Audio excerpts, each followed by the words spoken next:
তীব্র আকার ধারণ করেছে ইরানের সরকার বিরোধী বিক্ষোভ। কিন্তু এর মাঝে এখন সবচেয়ে বড় প্রশ্ন মার্কিন প্রেসিডেন্ট ডোনাল্ড ট্রাম্পের পদক্ষেপ নিয়ে। বিবিসির বিশ্লেষণ বলছে, ভেনেজুয়েলার মতো সহজ পরিস্থিতি ইরানে নেই। ইরানের রাজনৈতিক ও সামরিক কাঠামো অনেক শক্তিশালী হওয়ায় ভেনেজুয়েলার মতো পরিস্থিতি সেখানে পুনরাবৃত্তি হওয়ার সম্ভাবনা কম। 2 সপ্তাহেরও বেশি সময় ধরে সরকার বিরোধী বিক্ষোভে উত্তাল ইরান।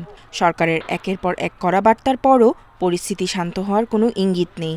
এর মধ্যে উদ্বেগ বাড়াচ্ছে ইরানে মার্কিন হস্তক্ষেপ ইস্যু। প্রশ্ন একটাই, ইরান নিয়ে মার্কিন প্রেসিডেন্ট ডোনাল্ড ট্রাম্পের সিদ্ধান্ত কী হতে পারে? সামরিক বিকল্প, কূটনৈতিক চাপ, নাকি দুটোর সমন্বয়? সবকিছুই যেন এখন ট্রাম্পের হাতে। এই প্রেক্ষাপটে ট্রাম্পের ভাবনায় ভেনেজুয়েলার অভিজ্ঞতা থাকলেও ইরান সম্পূর্ণ ভিন্ন বাস্তবতা। ভেনেজুয়েলা রাজনৈতিকভাবে বিভক্ত এবং সামরিকভাবে দুর্বল একটি দেশ, যেখানে ক্ষমতার কেন্দ্রে ছিলেন মূলত একজন ব্যক্তি, নিকোলা মাদুরো। তাকে আটক করাকে যুক্তরাষ্ট্র সহজ সাফল্য হিসেবে দেখেছে। কিন্তু ইরান একটি দীর্ঘদিনের প্রাতিষ্ঠানিক শাসন ব্যবস্থা, যেখানে ক্ষমতা শুধু একজন ব্যক্তির মধ্যে সীমাবদ্ধ নয়।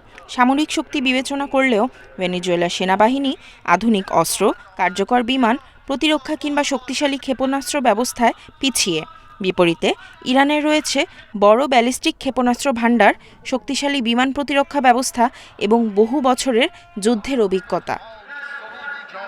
আরেকটি বড় পার্থক্য হলো আঞ্চলিক প্রভাব। ভেনেজুয়েলার তেমন কোনো শক্তিশালী আঞ্চলিক মিত্রবাহিনী নেই, কিন্তু ইরানের রয়েছে মধ্যপ্রাচ্য জুড়ে বিস্তৃত নেটওয়ার্ক। ফলে ইরানের বিরুদ্ধে সামরিক পদক্ষেপ নিলে তার প্রতিক্রিয়া শুধু ইরানের মধ্যেই সীমাবদ্ধ থাকবে না।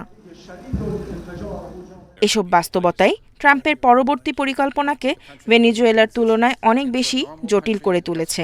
তবে তার পক্ষে কোনো পদক্ষেপই যে অসম্ভব নয়, তা নানা হুঁশিয়ারি ও কর্মকাণ্ডের মাধ্যমে প্রমাণ করে যাচ্ছেন মার্কিন president Donald Trump. Nishat Sultana Mim, independent news.